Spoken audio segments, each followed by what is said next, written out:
Hey everyone! Welcome back to Explore English, the podcast where we help you sound natural in English, one real conversation at a time. I'm Hina. And I'm Sam.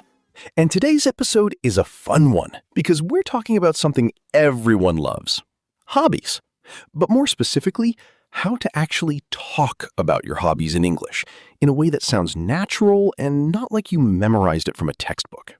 Yes, because I feel like a lot of English learners know the word for their hobby, but they don't know how to actually have a conversation about it. Exactly. So today, we're going to have a real conversation.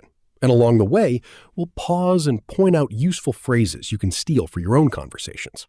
Sound good? Sounds good. Okay, Sam, let's start simple. What do you like to do in your free time? So I'm really into hiking. I try to go every weekend if the weather allows it. Nice. Quick pause for our listeners. Did you catch that phrase, I'm really into hiking? In English, when we say we're into something, it means we really enjoy it or we're interested in it. It's more casual and natural than saying, I like hiking very much. Right. And you'll hear native speakers use into all the time. I'm into photography. She's really into cooking these days. It just means you enjoy something a lot. Perfect. Okay, so Sam, how did you get into hiking? Oh, that's another good phrase. Get into. It means how you started doing something, how you developed the interest. And actually, I got into hiking because a friend dragged me along on a trip about 3 years ago, and I just fell in love with it. Fell in love with it. Another great phrase.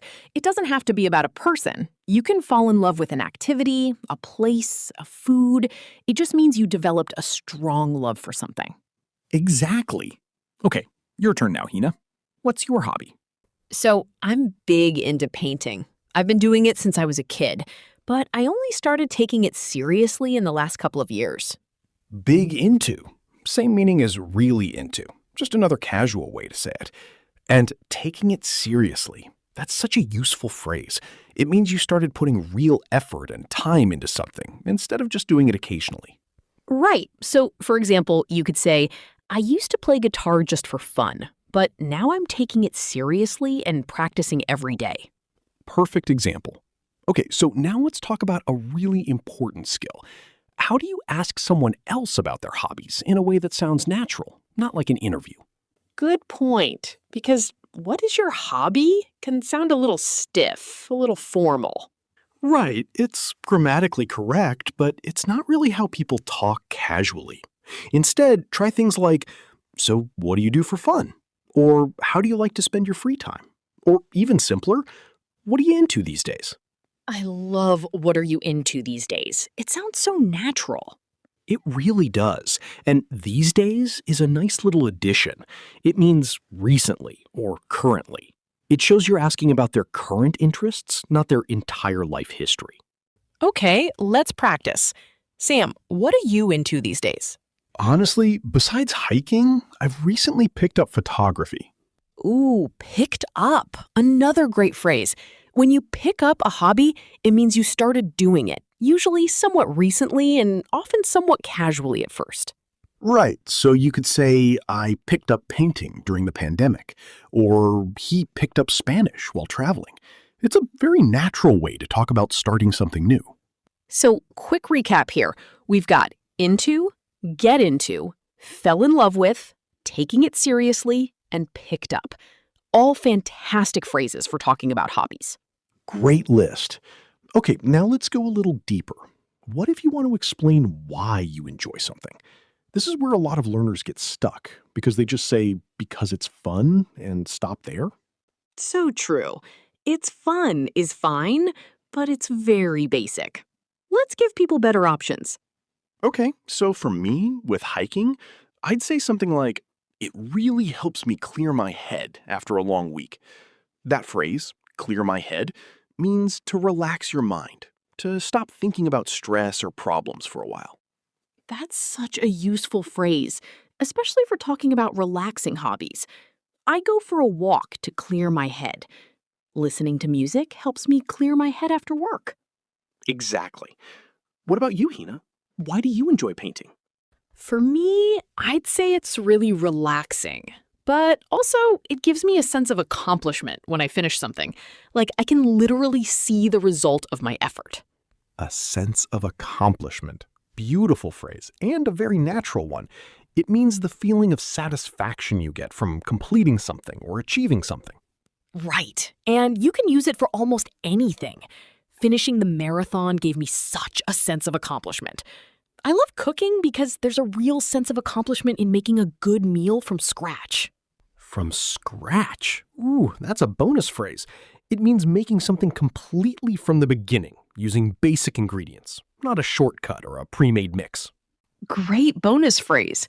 Okay, let's talk about another common situation. What if you're just starting a hobby and you're not very good at it yet? How do you talk about that naturally without sounding embarrassed? Oh, this is important because a lot of learners avoid talking about their hobbies if they're not good at them. But honestly, native speakers talk about being beginners all the time. Totally. So, for example, you could say, I'm still a beginner, but I'm really enjoying the process.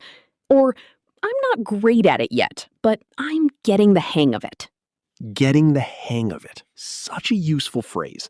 It means you're starting to understand or become skilled at something, little by little. Exactly.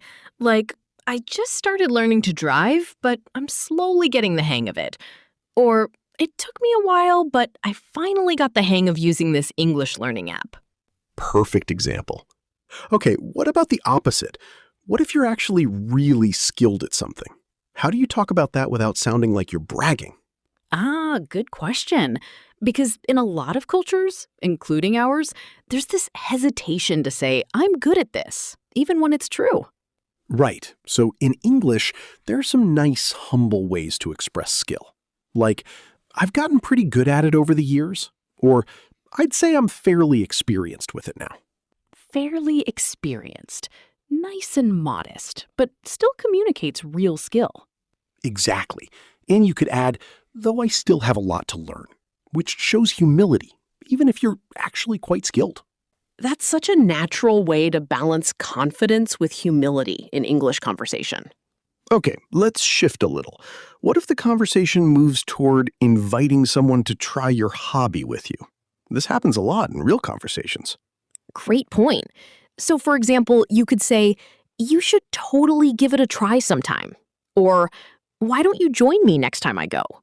Give it a try. Such a common, useful phrase. It just means to attempt something, to try it out, usually with a positive, encouraging tone. Right, and it works for so many things. You should give this restaurant a try. Give the new update a try. It's actually really good. Perfect. And if someone invites you and you want to respond enthusiastically, you could say, I'd love that, or count me in. Count me in is such a fun, casual phrase. It just means include me. I want to join. Great phrase for any invitation, not just hobbies. We're going to the beach this weekend. Count me in. Okay, I think it's time for a quick recap because we've covered a lot of great phrases today. Let's do it. So to talk about starting a hobby, I got into it, I picked up, or I fell in love with it. To explain why you enjoy something, it helps me clear my head, or it gives me a sense of accomplishment. If you're a beginner, I'm getting the hang of it. If you're skilled, I've gotten pretty good at it over the years. And to invite someone or accept an invitation, give it a try, or count me in. That's such a great toolkit for talking about hobbies naturally. And honestly, these phrases work for almost any casual conversation, not just hobbies. Exactly. That's the beauty of learning natural phrases like this. They're flexible, and you'll hear them again and again in everyday English.